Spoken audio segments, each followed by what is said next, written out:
Freefall into False Faith by Patrick Hurley. Illustration by Alexander Alexandrov. Raia crouched behind a stack of crates, camouflage membrane turned to full power, focused on powering up the warehouse's maintenance terminal. Once her enchantments opened up the interface, she plugged the jack into her custom wrist mount and said into her comm, "I'm in." You know, answered Navasi. I've never heard anyone say that on a job. Outside of an action holovid, anyway. Those soap writers wish they wrote plots as good as my life. Raia answered. About to go virtual. Stay put until you get my beacon. After I trip security, I'm gonna need a fast exit. After you trip security? Said Navasi. Don't you mean if? Say you mean if, Raia. Raia laughed and said. Going virtual. The world around her vanished. Raia could still see, hear, and even feel and taste, but in this glowing, in-between world, meant to represent the digital flow of the local infosphere, sensation was different. Here, she was different, and much more powerful. Raia had been hired by a politician to expose a cult. She'd taken the job, not for money, but for a favor. Months ago, Starfinder Society probes had discovered yet another inhabited planet along the edges of near space, which ancient star charts named Siguro. Preliminary scans indicated Siguro's inhabitants possessed a rich culture and advanced technology. Many interested parties hoped to be on the first diplomatic team sent to meet their people, but such assignments would be determined by the Directorate in accordance with Pact World Protocol. Luckily, Elgir Droge, the Verthani politician in charge of the Directorate's diplomatic corps, was also a seeker in his spare time, one of a group of infosphere conspiracists hoping to expose the widespread religion called the Disciples of Grace. Instead of helping the poor and sick, seekers believed the disciples were secretly corrupt slavers bent on taking over the Pact worlds. Elgir not only believed this, he hoped to use their exposure to run for higher political office. After approaching Elgir through her usual aliases, Raia had managed to secure a deal. If she could procure evidence of corrupt disciple activity, Elgir would approve her request to be part of the diplomatic team on Siguro. The Disciples of Grace certainly weren't spending all their credits on charity, no matter how well they laundered their donations.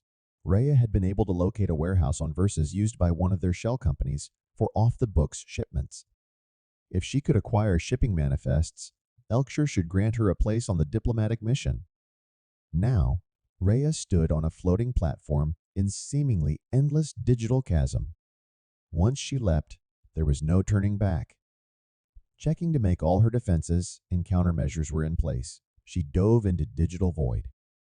It was like Freefall, glorious Freefall, except instead of wind, breezes of bytes and floods of information cascaded all around her. As long as Raia kept falling, standard security measures shouldn't be able to track her presence, so fast was she moving from one node to the next. Yet this also made acquiring the right data hard. Everywhere she looked, she saw secure files as floating screens, and each image they depicted was disturbing. People being led away in chains. Priests changing form in private. These weren't shipping manifests, but they might be better. Like a hungry child in an orchard, Raia plucked as many files as she could into her avatar for later study. She didn't have much time before the system's internal security caught on to her falling simulation, and suddenly, instead of descending down an endless void, Raia was approaching hard ground fast.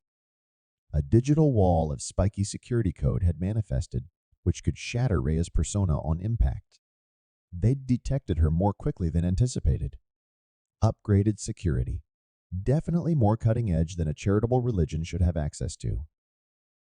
Instead of smashing into the wall of code, Raia activated another program, buffering her processors through the node, her digital persona appearing to float gently to the ground, where she was instantly surrounded by glowing red virtual security countermeasures. Vicious, cutting-edge anti-hacker programs, which in the virtual resembled crimson piranhas coated in blood-red razor wire swirling in on themselves.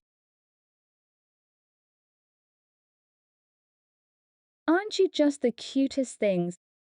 She muttered. They rushed at her, but Raia had come ready for something like this. With the grace of an acrobat, she dodged their serrated tentacles, prodding counterhacks, trying to penetrate her avatar and learn her identity. Just when it seemed the countermeasures might be too numerous to evade, Raia pulled her next trick. In a flash of green, two digital versions of Raia stood surrounded by the menacing security programs. Both fled in different directions. The security countermeasures, momentarily confused, split up to chase both. While her decoy fled, Raia dove behind a digital gleaming column and amped up her camouflage code, similar to the weave she'd been using in the real world. She blended completely into the digital wall around her. As the last security countermeasure flew past, Raia pounced, landing atop it, clawing both hands inside its glowing carapace. With the precision of a surgeon, she copied its access privileges and modified its instructions. Once finished, the drone glowed the same green as her persona's glowing functions. It sped off to fight its former companions, while Raia used its security clearance to copy the shipping manifests she'd originally been hoping to borrow. A crackle and a beep indicated a message coming over her comm in the real world. Raia, things are getting pretty hot. Alarms everywhere and bots are summoning private security teams to your location. Time to rabbit. Raia exited the hacking sequence, copied data securely stored in her rig. She turned on her beacon and sprinted toward the street, already spotting Navasi's hovercar blasting around the corner.